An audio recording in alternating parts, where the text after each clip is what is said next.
Welcome back to the Woodworking Talk Show. And just so you know, 4 out of 5 doctors surveyed recommend this podcast for patients who listen to podcasts about woodworking and YouTube. It's a very focused medical specialty. Hey, Matt, you know what you call somebody who graduated from medical school at the bottom of his class? Doctor. You call him doctor, yeah. And that's what, whenever they say 4 out of 5 doctors surveyed, I always imagine that's the 5th doctor. This week's episode is proudly sponsored by me, Steve Ramsey, purveyor of questionable quality YouTube videos since 2008. And I want you to know that thousands of people with absolutely no woodworking experience have learned woodworking using my proven step-by-step approach called the Weekend Woodworker. If you've been thinking about starting a woodworking hobby, there is no time like the present. And to help nudge you off the couch, I've got a free guide showing you how to get all the tools you'll need to get started for less than $1,000. Head over to mytoollist.com and download it today. Matt Cremona is unusual in the world of woodworking because he not only builds high-end furniture, but he cuts down the trees and mills the lumber from those trees to make that furniture. He posted his first video to YouTube on January 20, 2014. Hey, was that like a New Year's resolution? Whenever I see somebody starting the channel in January, I kind of wonder, That's exactly what that was. Was it really? Yeah. I'm going to start a YouTube channel, damn it. Yeah. That's cool. I had wanted to do one for like 5 years before that. And like every year, like I tried and I failed. In my own mind, I failed. And then that year I was like, I'm just going to do it. I'm going to just start posting things, and I'm not going to get any better if I don't post and practice. And that was the only time I ever made a New Year's resolution. Really? Yeah. That's good. It seems to have worked out well, I think, for the years. All you need is one resolution. That's right. You just got to get Change started. your life. You just got to make In 2016, Matt built his first... Let me do that again. In 2016, Matt built his own bandsaw mill, which allows him to make lumber out of really big logs. Of course, that meant he would have to get the logs, find a way of moving them. So he got himself a big loader and this other heavy machinery and stuff. You have to figure out a way to transport the logs, so he built his own trailer. Find a way to dry the lumber, a way to store the lumber. He's got himself a huge warehouse now. It's pretty amazing. And amazingly, Matt's most popular video is 42 minutes long and shows how he used his bandsaw mill to make slabs. It's a pretty fascinating look at all the labor that goes into milling lumber and gives viewers insight into the finer details of a process most of us have never seen before, let alone the impact of seeing that it's just one guy doing this in his yard. That's pretty cool. Most recently, Matt moved into a huge new home that he's renovating and making even huger by building an addition to the space, which he's documenting and sharing with the world on YouTube. Hey, Matt, welcome to the show. Hello. I learned a lot about myself. There's the rundown. Thanks for listening, everybody.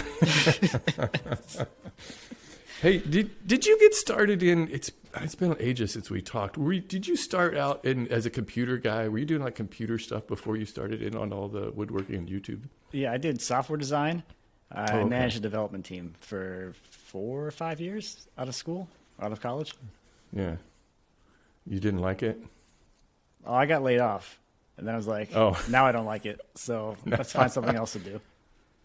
It seems like there's a lot of people who start woodworking and they have a computer background, and just like I've talked to so many people who are like, I was just so tired of computer stuff. What is it about people, and why do people go into? It seems like people go into computer related jobs and then they just don't like it. For me, it was the fact that you just kind of sit there and stare at a screen all day. And I'm the kind of person that like wants to move around and do things that are like tangibly productive. So I think that's what kind of led me to this more building stuff kind of lifestyle there, whatever you want to call it. Do you remember the first project that you built, or is that what you did? You just like, I'm just going to build one woodworking project and see how it goes? Yeah, I started in college it was like 2008. I built like a little basket holder for Lindsay. We went to IKEA and she wanted something to hold baskets. I'm like, that looks like junk or something. I could probably make something, not knowing how to make anything. So I made like just out of plywood. I put some molding on as like edge banding, and that was it. The baskets fit in there, and we still have it. And that was the first little like project. I'm like, oh, this isn't too bad. So let me see what else I can make. And I just kind of went down that rabbit hole of making more and more complex things, and I really just fell in love with woodworking as a hobby, as a way to kind of take some creative ideas in my mind and kind of bring them to reality. You were sort of involved in the online woodworking world before YouTube too, if I remember right. I mean, I was there. I was nobody.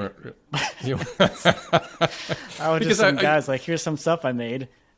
Cool. Your first video though was kind of, you just did like shop update videos. Like your first video was just like, here's an update on my shop. So I would imagine that you had some people who were already, knew you.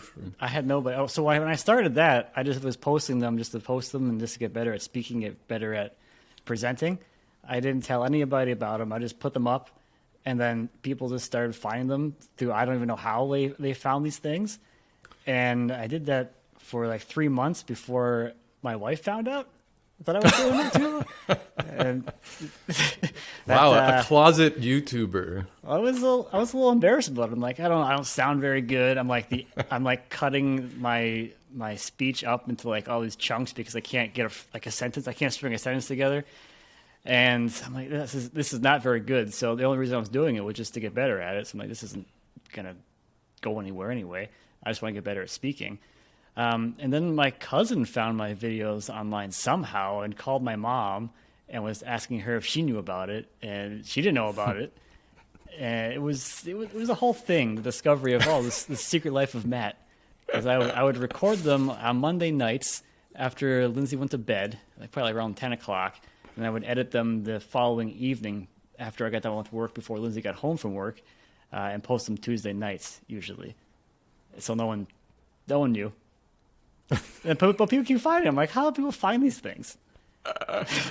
That's pretty funny. I don't think I've talked to any YouTuber who started out kind of on the sly there, not wanting people to know what he was doing. Still to this day, I don't know how anybody found me like those early months where I started getting views and then I started getting subscribers. I'm like, who's watching these things? It's crazy, isn't it? Just eventually that will happen, especially if you just keep doing it, enough times, people are going to find it. I think it's funny that you said you wanted to get more confident in speaking, because I'm always impressed by your videos now. I mean, you could just like carry on a straight conversation on a video talking about, making slabs or something, and it just seems so natural. You just like, it's really taken me a long time to get to that point. It took a lot of practice. Looks like your most popular videos are the ones where you're making slabs. People like that stuff. Why? Why is it? Is it because there's not a lot of guys doing it? I would love for you to tell me that. I think it's just because there's not very many people doing it, right? I don't know. There's a lot of people cutting wood. Well, they're not making slabs, though, are they? Some of them are, yeah. Yeah, but you're Matt Cremona. Is that what it is? Everybody wants to see Matt do it. So what in this sparked the idea in your head that, I've been woodworking for a few years, I'm going to make me a sawmill. I mean, that's not something normal people do. I would agree with that. Yes. Normal people would not do that. No. I wanted to do it because it was something I had no idea how to do, and there wasn't anybody out there that showed anybody how to do it well. Mm-hmm. So I saw a bit of an opportunity both for self-growth and for just improvement of like the online knowledge sharing sort of perspective of it, because there's literally like, you want to build a sawmill back then, there was no good content about it. There was no good how-tos. A lot of the like the blog posts and the videos you might find, there was no instruction. So if you didn't have any welding or fabrication background, you would have no idea what they were doing, because it was just like, okay, I have a GoPro, I put it in the corner, and I put it on time lapse, and that's the video. I'm like, I don't know what any of the things you're using are. What is that piece? Please maybe some more detail, please. And then if you get into like the forums, everyone's got conflicting opinions on what the right way to do something is. So you gotta you gotta wade through that. Oh yeah, surprise! So I spent a lot of time wading through like all of these forums of all the people who have built saws, and no one's built a saw that big either at the time. So a lot of this was like, okay, well, everyone's building these like rickety little homemade things that can cut logs this big. Well, I want to cut logs that are as big as my arm span. So how do I scale a saw to do that? Because being able to cut a tiny log is very different than cutting something super big. You need a much more robust saw to do that, at least well. And the other kind of issue that I saw with a lot of the builds that people had was they were ongoing project builds. Where like they were interested in tinkering and building the saw forever. I'm like, I just want to build a saw once because I want to be cutting wood. I don't want to be like, oh, I should have done this differently. Let me tear this apart and rebuild this because I'm built strong enough or whatever. I'm like, I want to build it once. I want to be done. I want to use it. You want to use it? And I want it to work perfectly every time. That's what I want. So did you design that bandsaw mill yourself, or was it, or did you get plans from somebody else? How did that come about? Just a lot of research. Yeah, and I remember watching that at the time, and I just remember when you started that project, I'm like, holy crap, what? This guy's going to be building a sawmill? Really? And then as it started coming together, it looked like you were kind of learning skills along the way as far as metal work and welding and all of that. That was my second welding project. Wow. You just start big, huh? Oh, I guess. What was your goal? What did you want to do with that saw before you built it and you decided you wanted to build it? What was your end game there? What did you think you were going to do with these boards that you were going to mill up? Well, a lot of people couldn't saw these really big logs, like the sawyer that we had used previously when I was cutting lumber at my friend's house. The widest you could cut was 28 inches. And I already had acquired these logs that were 36, 40, 60 inches wide. I'm like, well, no one can cut these. There's a lot of beautiful wood inside these things, and a lot of people are just throwing them away because they literally can't cut them. So what else are you going to do with them? Even they can't even cut them for firewood because their chainsaws are too small. So like, okay, well, I had been chainsaw milling for a while, so I could cut those bigger logs with the chainsaw mill, which is what I used to do in the backyard before building the saw. But I was like, well, I had acquired several large logs. And I'm like, I could chainsaw mill all of these and have it take forever, or I could try and build a giant bandsaw and cut them faster and also now have a saw to use in the future. So you came up with the plans for that sawmill too, and have a lot of people made that? Let's see. There are 8 that are completed that I know of. Wow. That's the other thing with that too is that people buy the plans and build it, and then I don't ever hear about it, like that they built it. Oh yeah. And like I hear about it from someone else. That's happened a couple times now, where like someone sends me a message and be like, "Hey, this guy built your saw." I'm like, "He did," and I didn't know he did. It's pretty gratifying, though, isn't it? Well, it's gratifying in a sense, but at the same time, like if I had built that saw, I'd be like super proud of it and like sending this guy that designed this thing like 1,000 pictures of it, being like, "Look what I did! I did it too." I'm like, oh, I mean, it's fine. It's just an interesting perspective on it, I guess, because I'd be excited. I would imagine most people buy it with or make it with the intention of kind of going into at least a small business of selling. Yeah, lumber, most people right? do. Yep. Yeah, because that's a pretty big investment of time and space. But nobody's going to use that much for personal use, right? Oh yeah, I don't know. We'll see. Depends on how much lumber you're going to make. But is that what you do with it? You sell those slabs, don't you? That you cut with that? Yeah, I sell a lot of them. I use what I can, and then I sell the rest just to kind of make room for more. There's a big market for people buying slabs these days, isn't it? It's like real popular, slab and like a live edge furniture and stuff. Oh yeah, yeah. Is there a standard thickness you cut all of those slabs to? Most of the logs I'll cut them at 2.5 inches thick, and then as they get wider or longer, I'll add some thickness to them. But yeah, most of the stuff's like 2.5. If you can get your stuff drying really flat and evenly, you don't need a whole lot of over thickness to then clean up to finished thickness of like around 2 inches, which is kind of like the standard finished thickness of that stuff. Yeah. It's fascinating watching you cut those huge. These things, if somebody hasn't seen them, I mean, they should, because these are like huge trees, basically, you're running through this mill. I don't know. They're probably like 15 feet long or something. They're pretty long. No, most of the stuff's like 10. 10, and then super thick, like you were saying, probably like your arm span diameter on these things are massive. A lot of the stuff is kind of between 3 and 4 feet in diameter. Wow. But I've had things up to 6 feet on the saw, which is it's ridiculous when you have it like it's on the saw and you're standing next to it, like you're standing next to a wall. Like you can't even see the saw from where you are when you're cutting, because it's like the saw's way up in the air and you're standing next to this giant wall of wood. I'm like, okay, it's cutting up there somewhere. All right. Man. And it's amazing. It's one of the things that I enjoyed watching is how you just maneuver all of that around, how you get it from where it started from, how you bring it to the location, how you load it onto the mill as a one-man operation. It's just all about leverage, isn't it? And getting the right tools for the job.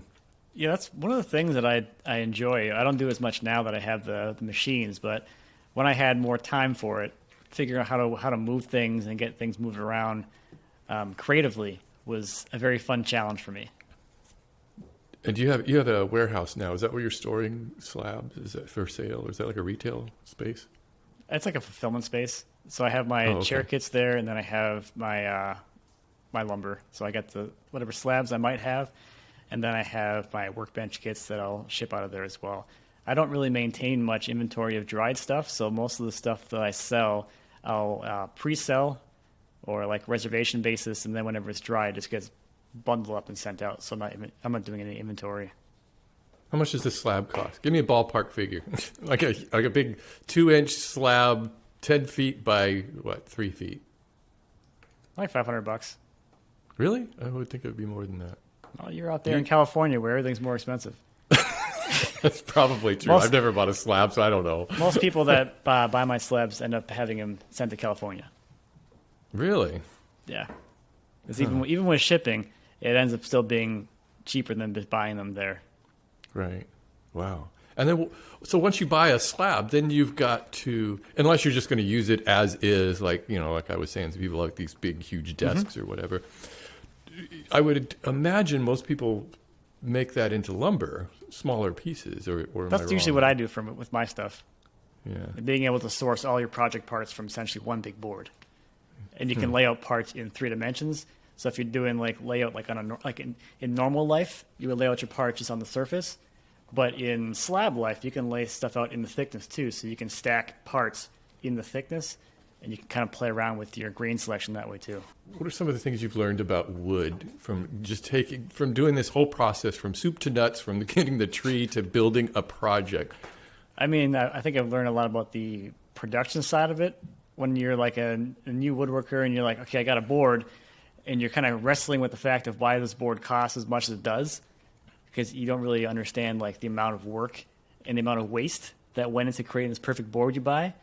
So I think having some perspective on like the amount of investment in that material to get to that point really helps to be like, oh, I understand why this costs what it does.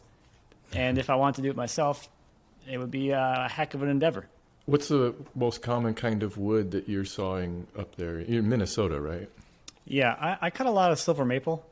They get pretty big around here. It's got some fun grain or potential for fun grain. And then we'll have like walnut, cherry, hard maple, white oak, red oak, elm. What else we got? We got all kinds of stuff here. Where do you find these logs? Is it mostly people have cut down a tree and you're like, I'll take that off your hands kind of a thing? Yeah, most of my stuff is yard trees. So they'll be being removed because they've either overgrown the location, they have some kind of storm damage, or they're just dead, dead standing, or on their way to being dead standing. So what is it, one of the? I think it was your most recent one. Maybe not. You were doing making spalted maple slabs. That might have been your most popular one. That was the most popular one. Yeah. 42-minute long Yes. video. That That's one was crazy. funny too. I mean, Because like I posted that. That was like back in the day before. I was like, oh, I can go longer with the content. I was like, this is really long, but I already cut out all like the extra stuff. I'm like, I don't really want to take any more out of this to kill the story. So like, I'll just post the whole thing and whatever. If people don't watch it, they don't watch it. I really don't care. And then it just took off. I'm like, what is this? What is this? it's crazy because you don't expect a video that long to be your most popular video. No, and the retention rate on that one is still like right at 50%. Yeah, I guarantee if you watch that video, you've never seen it before, you'll probably be so engaged. You just want to see where this leads to. It's one of those things that's fascinating to watch because it's like I mentioned in the intro, most of us have never seen this process happening, let alone from just one guy. You know, maybe at a huge sawmill or something, but like you're doing it in your yard. Yeah. It's pretty cool. Yeah. What exactly is spalting? So the spalting is going to be the lines where the competing fungi are kind of like getting together. So that's where the black lines are going to be inside of there. So it's like early forms of decay when the fungi are starting to get in there and start breaking things down. And you'll get those black lines between the different strains or different species of fungi as they kind of like form border walls. They're the borders between species. Mm-hmm. So does the spalting start to form while the tree is still growing, or is that after it's been cut down and it starts to rot? If it's there when it's growing, that area of the tree is like dead and starting to rot away. Mm-hmm. So technically it was dead, that section of the tree, when it was standing, but it could happen either way. It's very easy to get once once a tree is turned into a log. So some of the best parts of lumber are from like the problem areas of trees, huh? Well, from like a non-traditional standpoint, because those areas of the trees would never be cut normally. They wouldn't even bother taking them out of the forest. Another term I heard you say when you're cutting that up was bluing. What is bluing?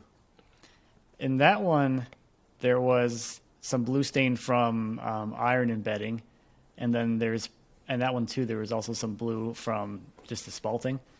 So there's two forms of blue in that wood. One's just the discoloration that you get from maple as it sits over time. It'll go from that white to more of a stained blue.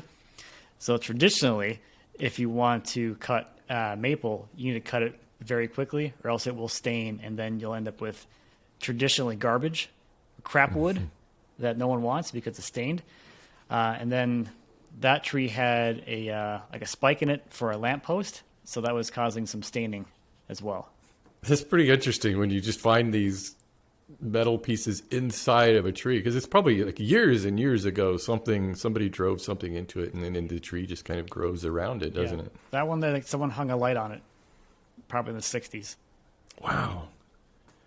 And I know you just like saw right through that. Does that just make you like wince every time your saw blade hits something like that, or is it just such a strong enough blade that it can? No, I mean the blade is fine. It will damage the blade, but it's not like it's going to explode or anything. Except the one advantage that I have is that as someone producing videos about it, hitting metal is seen as such like a negative thing in the industry that when it happens, your viewership goes up. We want to see more metal in your wood. I will destroy as many blades as you want. Oh man, that's funny.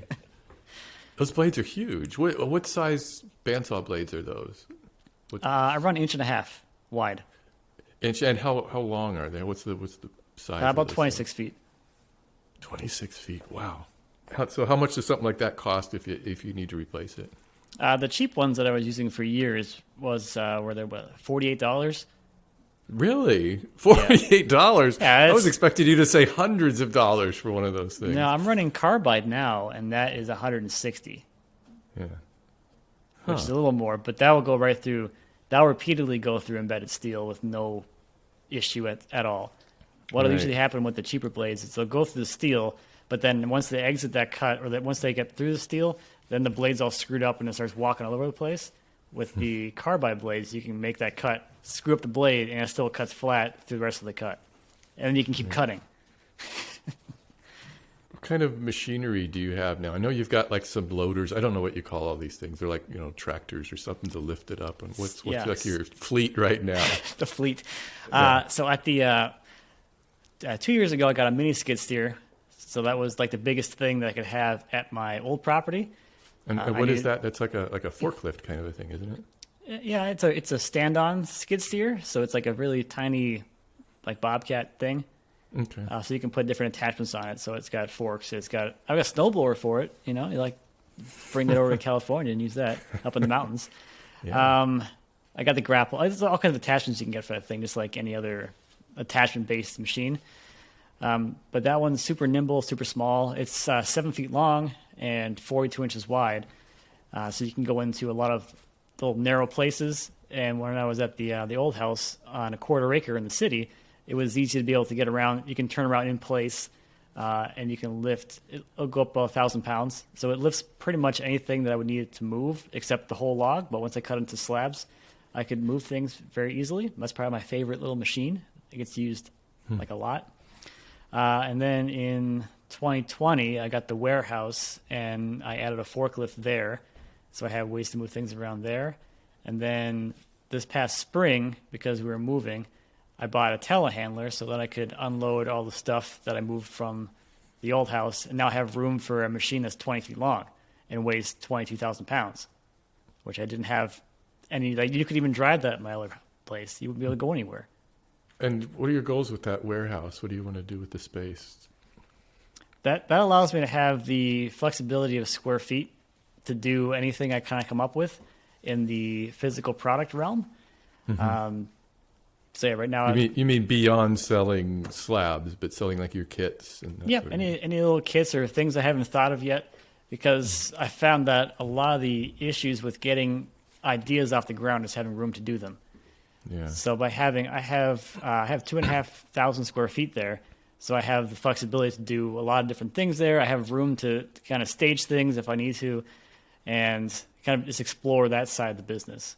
How do you enjoy selling physical products? It's a lot of work, isn't it? And plus, you got all the shipping to deal with on some of that stuff. It's a nice change of pace. Really? I'll say that much. Otherwise, the content's great, but it's still a desk job. Like, sometimes I want to get out and do something. That's true. Yeah. And so now with the chair kits, I'm doing fulfillment on the weekends. So I'll take one of my kids with me, and we have a little dad and son or dad and daughter time. We'll go and ship chairs, and we're there for a couple hours. And it's just like a fun little thing to do on the weekend. Hmm. And what is that? What do you get when you buy one of those chair kits? You get essentially a chair that is ready for final touches, I guess. The parts are all kind of fresh off the machines, so your joinery is already cut. Everything kind of goes together. You'll be in charge of doing all your surface prep, your edge treatments, whatever you want that to be, however size roundovers or just chamfers or whatever you want, and then glue up and finish. You sold a lot of those? A lot more than I was expecting. Really? That was another one of those things where I'm like, let me just try this, and we'll see what happens. So I did the pre-sale, and that sold probably 2 or 3 times as many as I was hopefully expecting to sell. So then I was like, well, crap, I sold a lot more than I was expecting. So I on one side, I see some demand there in the future, but I'm like, well, now I got all these orders. Oh my God. I got to fulfill all these. So I had to really think about how am I going to effectively package and ship. It was 500 chairs. So how am I going to do that? And in what way? So I'm like, okay, I got to get, now I went down this rabbit hole of packing stuff. I didn't understand how much bubble wrap costs before that, how much a box costs, and how much packing tape you need. So it was an interesting learning experience, figuring out how to take. Okay, I got this product, cool. Now how do I get it shippable, packaged, and then out the door? And do you do all of that yourself? Yeah. I had my mother-in-law help me for 4 days, and then she quit. Wow. And same with, I mean, just putting all of the kits together, all of that stuff is just you're doing that. Yeah, I'm doing all the fulfillment. Wow, that's amazing. Well, sometimes my kids help, but yeah. Yeah. And as far as producing your YouTube videos, and are you still doing that alone, or do you have an editor? Do you have somebody that shoots? It looks like you have a cameraman, or is that Yeah, your wife? I just started with Brad. He started in September. He's in Nebraska, so he comes to town every few weeks or like once a month or something for a few days. We'll shoot a few things. So that's been really helpful for the renovation videos, because then I'm actually in the video, and then people aren't like, how come you just stand around filming this guy work all the time? Well, because someone has to. which is really helpful. And he's handling the editing on those videos as well now. So we're working on transitioning to him editing everything right now. I'm still editing a few things as I get through the last of my chunk of stuff, and then he'll be doing everything after that. But he's been able to bring a slight step in quality, actually a large jump in quality, but I don't think a lot of people will see it. It's large, but I don't think people probably think it's down here, but it's up here somewhere. Hey, tell me about this new house and all these renovations you're doing to it, because it looks like you're doing a lot of work. I saw where right now I guess it was yesterday, the day before, they were pouring concrete into a new office. You got a new office space there. And are you going to have a shop there, or are you just going to use the warehouse as your shop? The office is going to be the office, because right now Lindsay and I are both working at, well, obviously I work at home. Lindsay's been working at home for almost 2 years now. And our office space now is like a hallway in the basement. So we're like, okay, well, if we're going to put a bigger, she really wanted a sunroom. So we decided to put a full basement under that sunroom and then make that space actually usable for an actual office, which is kind of, it's nice that it's kind of away from the rest of the house, where it's like there'll be a door and then like you kind of sealed off from the chaos of children while you're working. So that'd be kind of nice. But we were looking for a house for 3 years. We're looking to move, and we finally found this place. And we're like, well, the land is it's like amazing. The house is okay. And what we told ourselves was, well, you can change the house to be whatever you want, but you can't change the land. So now we're changing the house. We went from a 2-bedroom house to a 2-bedroom house with 3 kids. So we have 3 kids in 1 bedroom, and then we're in the other one. So we're in the future, we'll be adding 2 more bedrooms upstairs as well. How are your viewers responding to these types of videos, the home renovation? It is the most popular thing I've ever done. Yeah. Which I was I do a lot of, let's say, experiments on content to see like what people will watch. And so far, every experiment I do has been like very successful, which I'm like, I can't find a thing that people won't watch except maybe project videos. Yeah, that's so true. Well, there's a very core group of people that will watch those and really, really appreciate them and love them. But in the grand scheme of content, I'm like, the viewership there is small. It's small, yeah. It's hard to get people to watch you make a project. Or when I say you, I mean all of us, because that's just like and it used to be a lot different, and it's just like now I think it's just saturated, And I had to cut way back on it, because I was just noticing, well, you're right, the people who watch them really love them, and they'll say, we want more of this, we want more. I'm like, well, by we, you mean you want more, because not a lot of people do. Yeah, and I still enjoy making those videos, but I have to have that mental check in my mind where I'm like, it's not going to see the same numbers that something else that takes less time will. But I'm still catering to those people that have been with me for a long time and they really enjoy this type of stuff. I enjoy making that kind of stuff too. But it's got to keep your expectations where they need to be. Where I'm like, this is not going to blow up and be like hundreds of thousands of millions of views. It's going to be like around 50 or 60. Yeah. Which is still like, when I think back to like where I was 5 years ago, 60,000 views on a project, that'd be a pretty good project. Yeah. when you're comparing it to a video that will easily do over 100 or 150 or 200,000, like it takes 2 days to shoot. The project videos take like a couple of weeks. Exactly. It's a little bit frustrating, I guess, and a little disappointing, I guess, the videos that you kind of want to think, I want to do this. This is going to be really cool. I got a really cool project, and you can put in all this work and time and effort and money, and then it's just crickets. People like not watching it. Like, so then I can do. Hey, here's top 5 things you can do with a thing.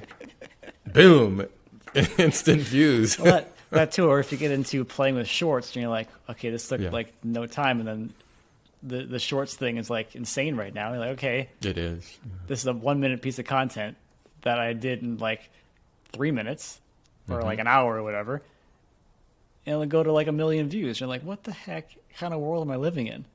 Yeah, I shot one last week where because I kind of like to time myself just for my own curiosity, how long it takes to do one of these things. And it took me like 94 minutes from the time I sat down, wrote the script, what I wanted to say, shot it, edited it, and posted it. Yep.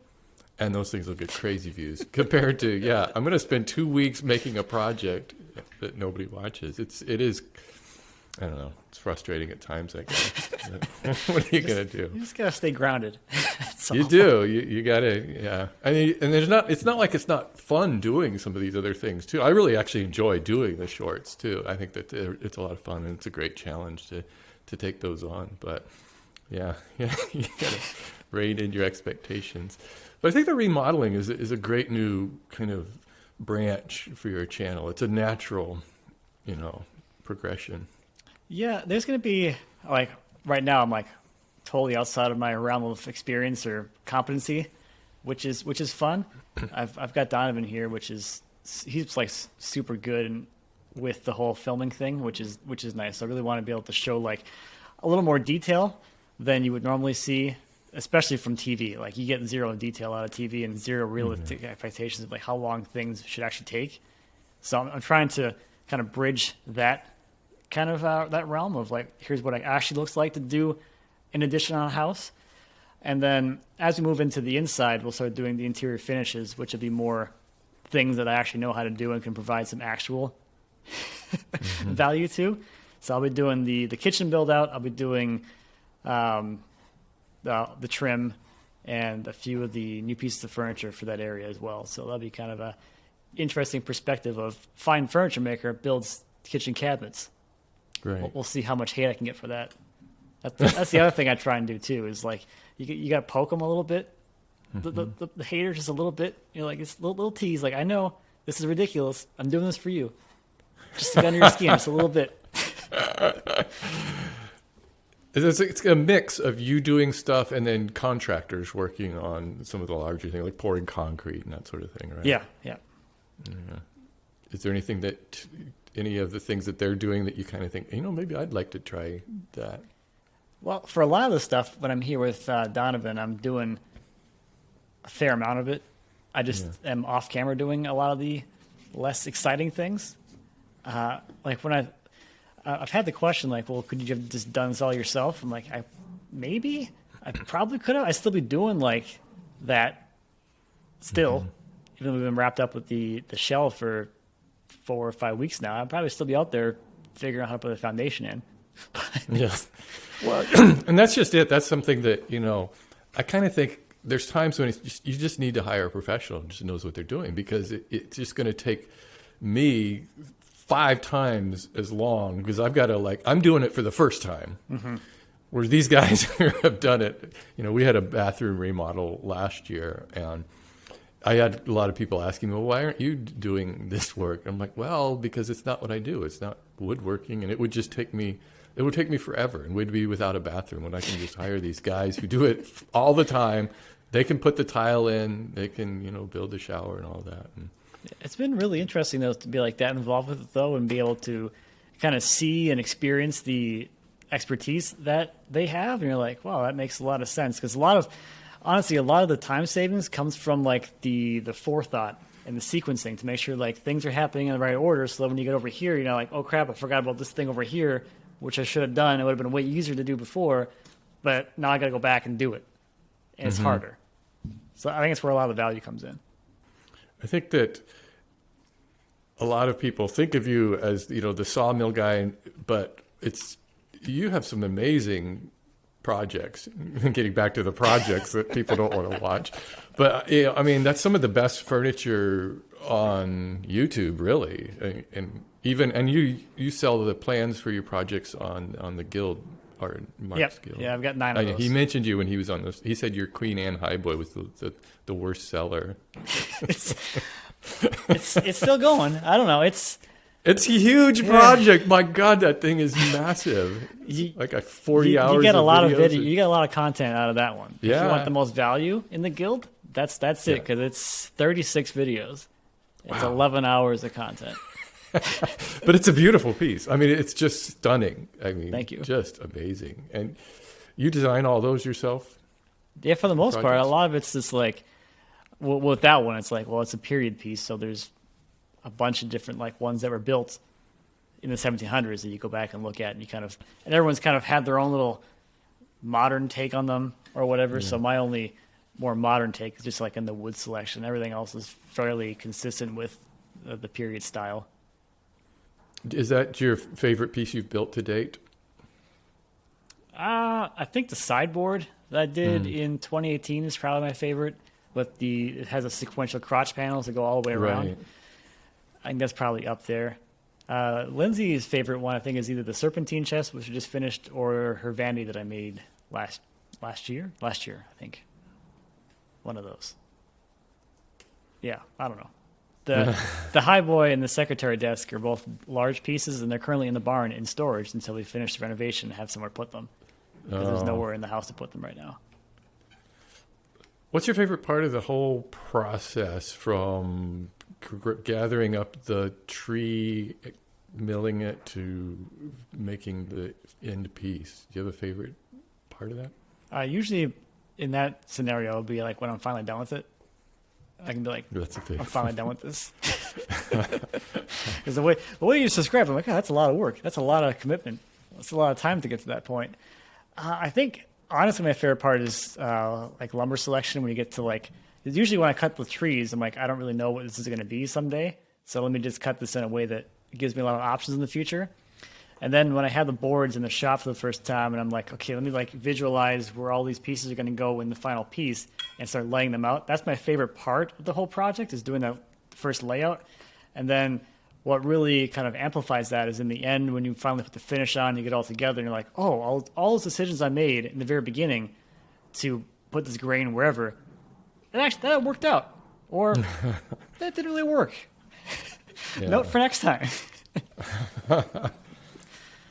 And what about video making? Do you have a favorite part of that whole process, from shooting it to posting it to reading the comments? I enjoy. My favorite part is when I hit publish.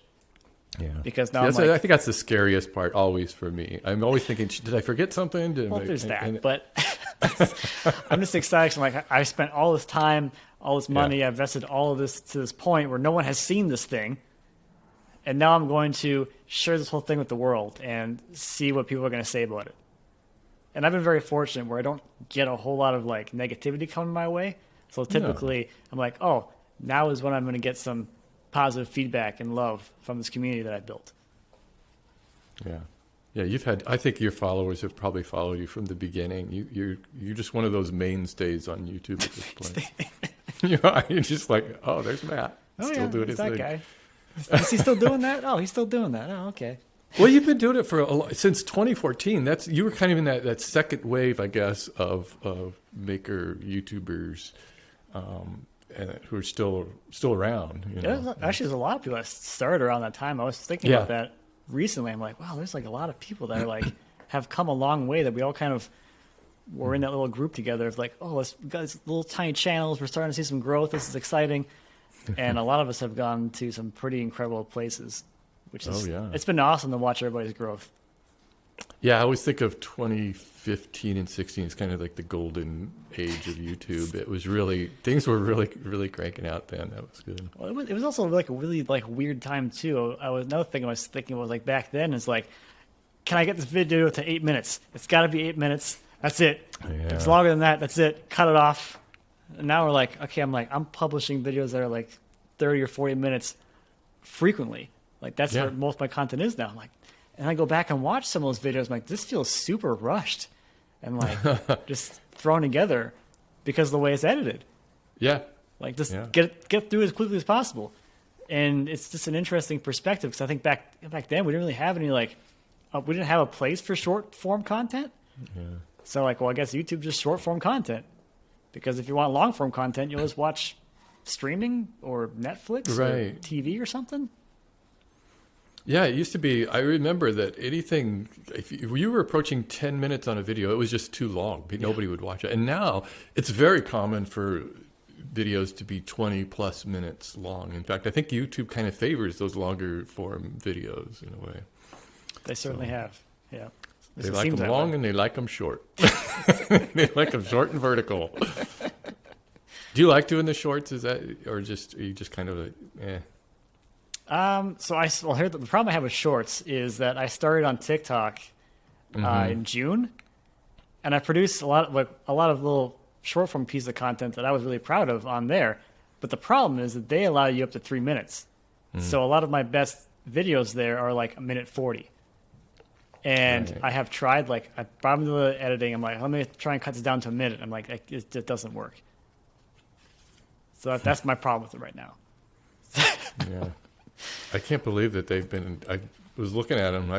I'm coming up on a year of making shorts. It's January is when I can't believe it's been that long. It just seems like something that just started on YouTube. Well, the whole year went pretty quickly. The last few years have gone quickly too, but yeah, I think I posted my first one in March. Just I'm like, what is this thing? I'm like, I saw you were doing it. I'm like, okay, he's doing it, so that must be something. That must mean something.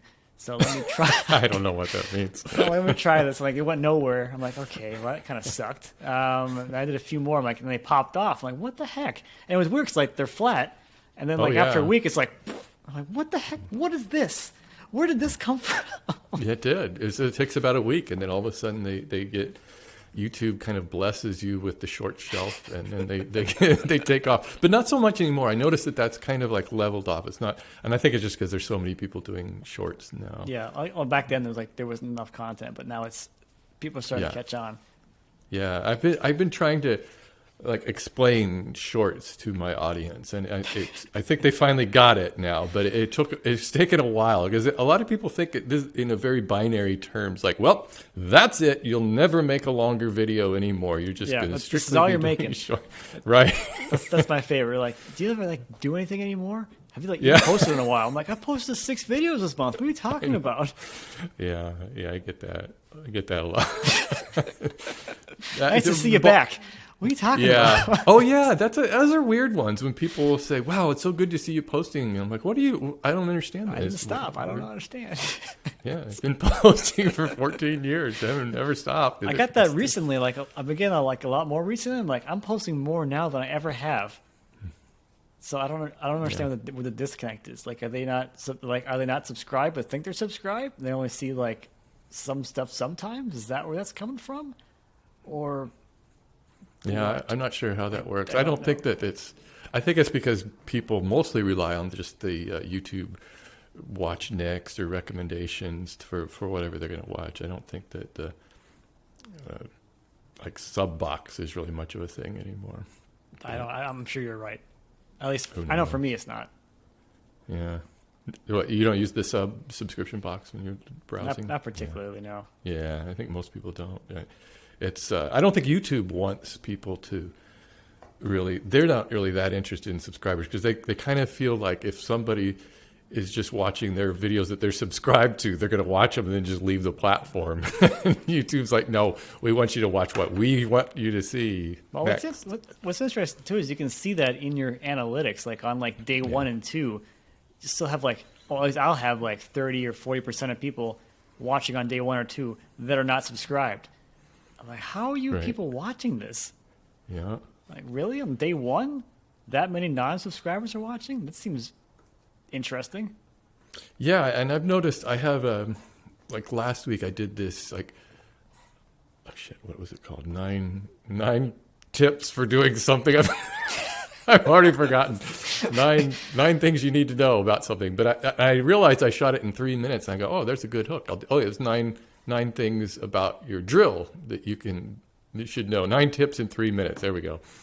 And It was like at first nothing, and then it was like 2 days later, all of a sudden it went up, and I looked at it and it said that it was due to external sources, and so somehow it's getting recommended off the platform. And one thing I noticed was I have a Google Pixel phone, and they've got like the news feed in there, and my video would show up in there. So I don't know how that works, but it was kind of doing that trajectory where it was kind of flat, and then all of a sudden it came up, and that was on a regular video. So I don't know. It's hard to. I just never predict this stuff. After all these years, you still have no idea. No, nobody does. See, that's why I can't. I know a lot of guys. Like last week, I was talking to John Malecki, and he's like so into analytics. I mean, he's like really. I watch it, and I see. I'm the opposite. I'll look at like the first page of them and kind of say, I can see kind of, but. Generally, if you've done it long enough, you kind of get a feel for, why a video is going to perform well or why it doesn't. For the most part, you can kind of think, yeah, I see why people didn't watch that. And usually it just comes down to crappy title or thumbnail or something. That's a lot of it too. I'm just too lazy to like make up some kind of catchy title. I'm like, I don't have the energy or desire to write something ridiculous that make people click on it. I'm like, I don't really want to do that either. I'm like, That's like that's the thumbnail, because I think like 90% of clicks on a video are based on the thumbnail. If somebody sees the thumbnail, they like to click, and it's really... Even that too. Like I have some really crappy thumbnails that have like the most popular videos. I'm like, okay, well, this doesn't really make sense either. I wouldn't click on this, but people are. Well, it's just one of those things. Like there's so many things, and like I don't have the desire to do it all and go down those roads. Hey, you're doing live streaming too. You've been doing live streaming for a long time. You and your wife. You do the man and his wife format. Yeah, we started that when she started working from home after COVID started. I think in April of 2020. And it's just like it's a fun thing for us to do together. It's a fun way to bring her into my world of this. So it's been good, like on the marriage front of things. Really? Does she like being on camera like that? Does she enjoy that? I think so, because a lot of times if it's her like pushing me to do them, because I'm like, I really don't feel like doing it. She's like, we should probably do one. I'm like, really? Okay. So she's the driving force behind it. So if we ever do one now, it's because she told me to do it. So she's always trying to like, you should probably do it. Like, stay engaged with your audience. I'm like, I love you and also hate you right now. You just said audience engagement. Be gone. I'm like, yeah. So it's been good to just kind of, because otherwise, like you're just talking about what you're doing, and she's like, I don't really get it.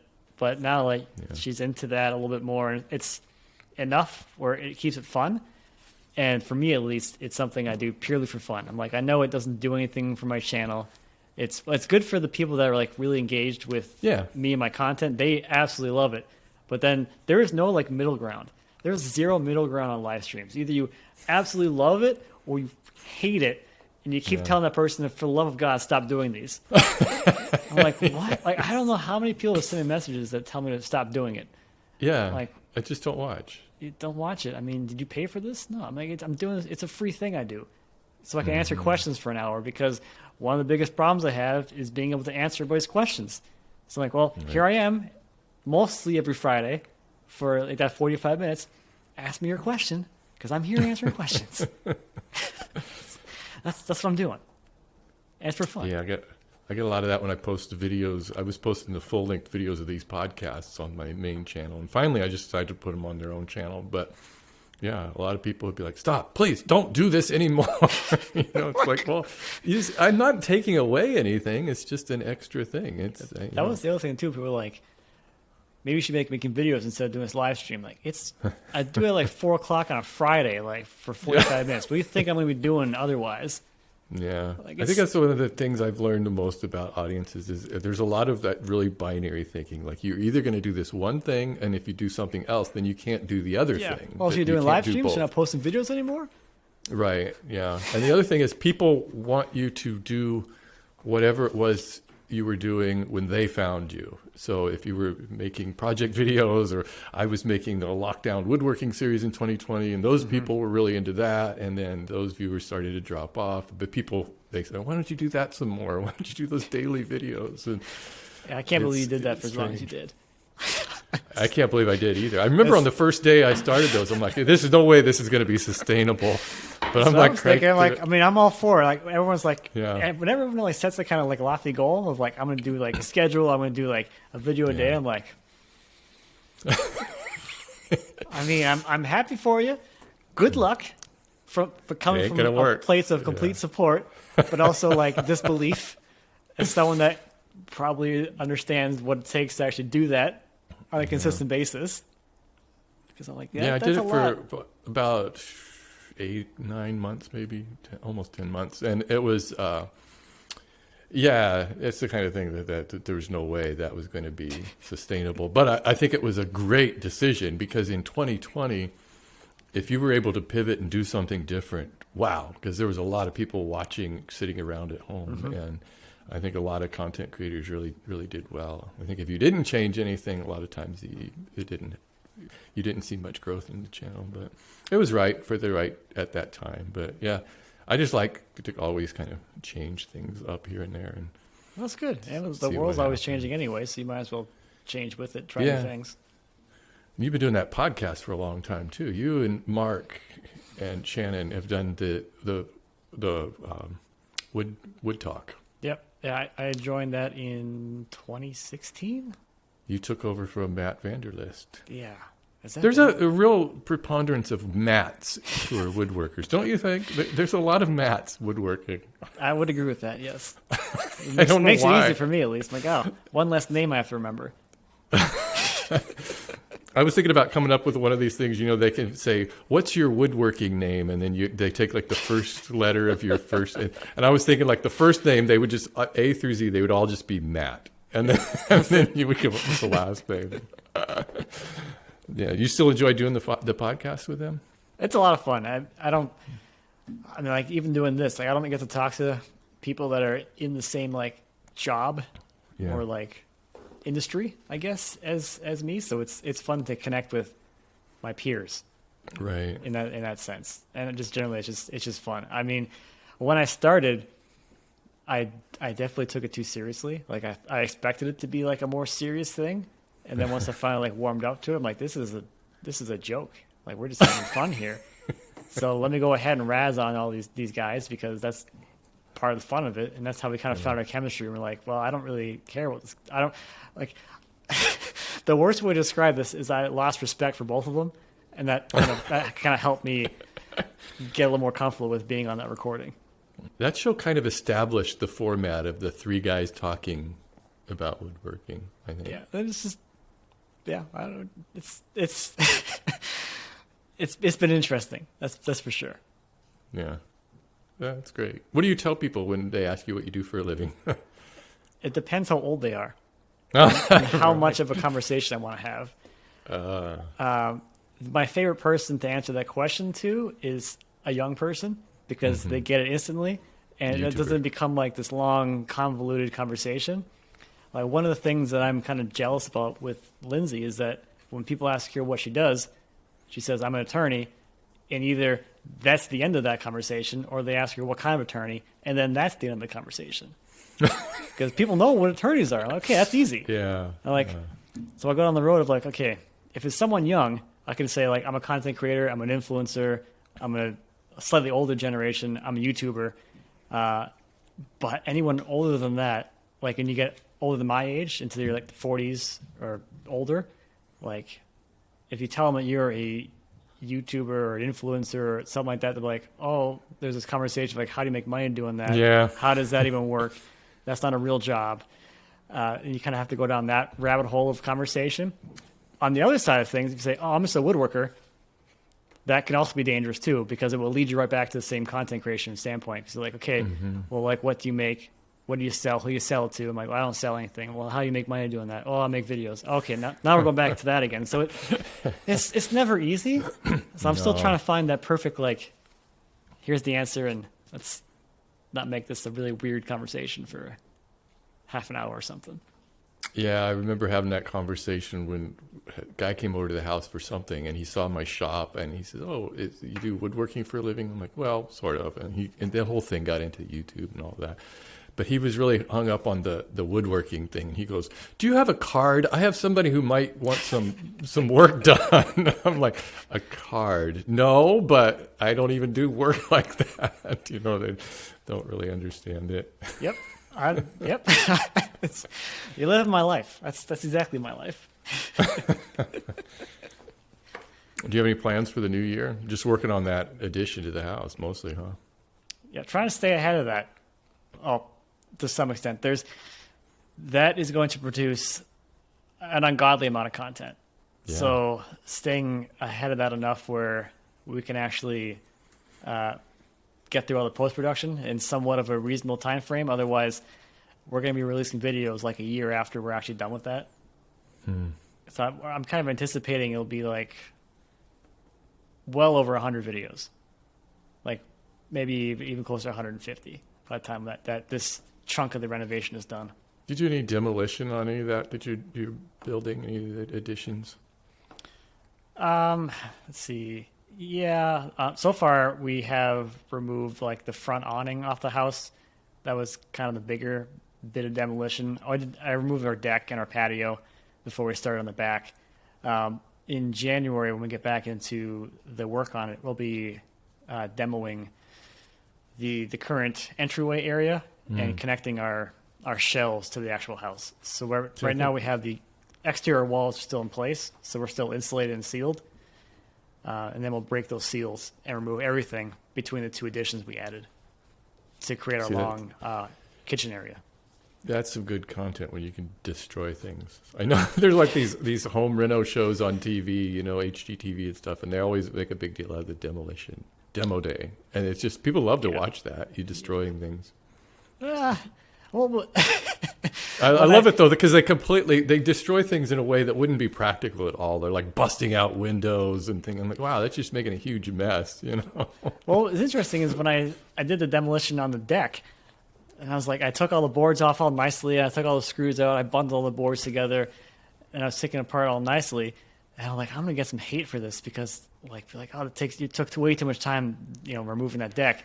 Actually ended up being the other way. I'm like, I'm so glad you saved all that material. Most of those people would just chop it up and throw it in a dumpster. Yeah. I'm like, well, yeah, that's also what happened to a lot of it afterwards. But yeah, like you should like build like a tree house out of that. I'm like, nah, it's at the dump now. But yeah. You're gonna keep building furniture while all of this is going on. So I thought I was gonna have more time to do other things, but I'm working full time on the renovation when Donovan's here. Right. So it's every day. And I've never been more tired in my life. I'm like, okay, that's fine. I can like be with him during the day, you know, filming it, and then like I'll just finish up my daily tasks at night. Yeah. I'm like, I'm going to bed every day. Like, nope. I am done. Wow. I've never been so exhausted. Well, Matt, I want to thank you for joining me on the podcast. It's been really fun catching up with you and seeing all that you're doing. You're a busy man. You do a lot of stuff. Yeah, well, you know, that's life. Yeah. I don't like sitting still. Do you ever have any downtime, like hobbies? What kind of things do you do that you don't share with the world? I got into snowmobiling last year. Oh, cool. When we moved out here. We're right off the trails, and that was nice because it's time away from this. Like this takes me anywhere, and like even now, like I can like get on my phone and look at stuff, but when you're riding, you're like, you can't even look at that at all. Right. I'm like, oh, I'm finally away from everything. And then like in the summer, I got into cutting grass. Like I can just be on the mower, cutting grass, and just like checking out from reality. Like I'm in my own world. No one's talking to me. I have zero distractions. I can think. Because otherwise, if I'm sitting in the shop working, like most of the time I grab my phone, I'm like, I lose time messing around on there. Yeah. I can't just get away from everything. Well, you know, you could shoot video of you cutting grass. Those are pretty popular. There's a guy who makes these videos of mowing lawns, and they're long. They're like 45 minutes, and he just kills it. It is just him mowing lawns. People love that. One of my more popular posts on Instagram is me running my mower. It's real time. It's a minute long, and it's popular. I'm like, what is this? I'm like, I have to have that like I have to put the barrier up. I'm like, okay, this is me time. If I go down the road of producing content, now this is work. I don't know if I want to do that. Like, I'm going to Yeah. ruin it for myself. That's good that you maintain that separation. That's hard for a lot of content producers because you think everything is potential content, and you just kind of wonder, well, is it really? Are you gaining anything from that additional content? I don't know. That stuff just ends up in my Instagram stories. I'm like, that's Yeah. that's probably my favorite piece of content to make because it's low effort. Like, okay, I just pull my phone. Here's what I'm doing. Blah blah. And it's I'm just done. gone in a day. And it's just done. I'm like, okay, that I can do. That's very sustainable. But like, produced piece of content, like that takes effort and my energy away. Like, at a certain point, like I don't have any more energy and I don't want to do anything anymore.